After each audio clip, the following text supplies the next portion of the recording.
lakukan untuk mengatasi penyakit COVID-19 ini. Awalnya memang sebagai permulaan, saya pada tanggal 18 Maret 2020 memang mengirimkan surat ke Presiden Joko Widodo.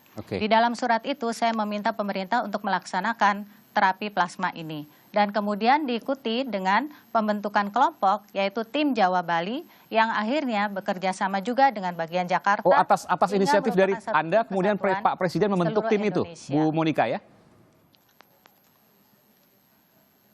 Iya, jadi surat saya ditindaklanjuti oleh pemerintah dengan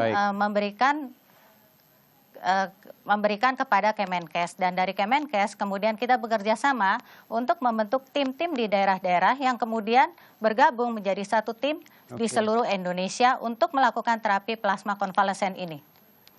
Bagaimana kerjanya plasma darah ini bisa menyembuhkan, saya katakan menyembuhkan ya, pasien corona? Apa bedanya dengan vaksin? Betul.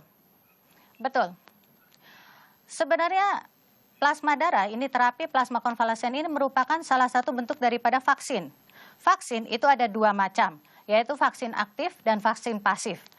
Terapi plasma konvalesen ini atau kita singkat dengan TPK itu merupakan salah satu bentuk vaksinasi pasif, di mana kekebalan tubuh atau imunoglobulin daripada pasien COVID yang sudah sembuh, kita berikan kepada pasien COVID yang masih menderita penyakit tersebut. Imunoglobulin tersebut akan membantu pasien COVID yang sedang sakit untuk menyembuhkan penyakitnya. Demikian penjelasannya. Oh, jadi begini, saya simpulkan sedikit karena ini agak sulit untuk awam untuk dipahami. Jadi orang penyintas pasien corona yang sudah sembuh, itu plasma darahnya diambil. COVID, iya. Lalu kemudian diberikan plasma darah yang sembuh tadi ke orang yang tengah menderita, masih sakit. Betul. Dan hasilnya sembuh? Betul sekali. Jadi plasma darah, iya. Nah, ada beberapa kondisi yang harus diberikan dan diperhatikan pada pemberian plasma darah tersebut supaya keberhasilannya itu menjadi maksimal. Ya. Sudah berapa yang kemudian dites daripada donornya? Iya, ini mohon maaf karena agak delay, jadi saya mungkin ada kendala komunikasi. Tapi saya ingin mengetahui, Bu Dr. Monika, ada berapa kasus yang sukses setelah plasma darah kemudian dimasukkan ke pasien corona, lalu pasien corona itu menjadi sembuh? Iya, sebenarnya penelitian yang dilakukan di Cina itu dilakukan pada 10 orang, ada juga pada 5 orang. Itu semuanya sembuh. Penelitian yang dilakukan di Korea itu pada 2 orang, itu semuanya sembuh. Semua penelitian itu dilakukan pada pasien-pasien kritis yang berada di dalam ventilator, di dalam ICU. Dan semuanya menunjukkan perbaikan, dan sebagian besar dari pasien tersebut telah dapat pulang ke rumah.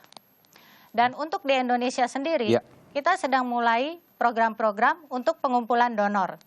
Tetapi ada satu pasien yang memang diberikan plasma darah. Pasien itu adalah salah satu pejabat di Indonesia bagian Barat, dan itu dikelola oleh teman saya sendiri, teman seangkatan saya, dan pasien itu telah menerima 2 kali pemberian plasma darah.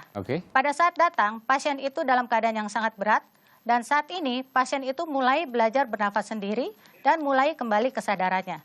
Itu adalah pasien pertama yang diberikan terapi plasma konvalesen di Indonesia sesuai dengan protap yang telah kami buat.